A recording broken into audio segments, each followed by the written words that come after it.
औज़ुबिल्लाहिमिनश्शैतानिर्रजीम बिस्मिल्लाहिर्रहमानिर्रहीम। आज अल-बकरा की आयत नंबर 91 है। इन अल्फाज को आप मेरे साथ दोहराते जाइए।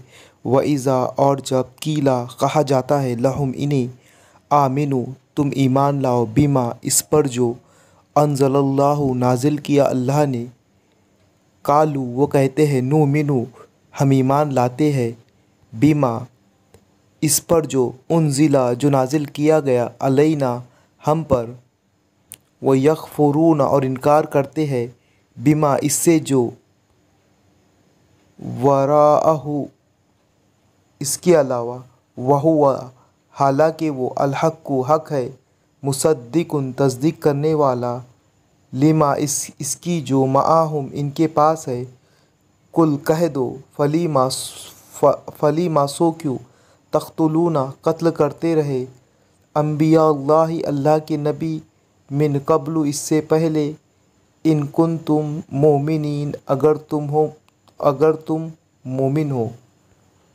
इसके बाद वाली आयत इंशाल्लाह नेक्स्ट वीडियो में देखेंगे।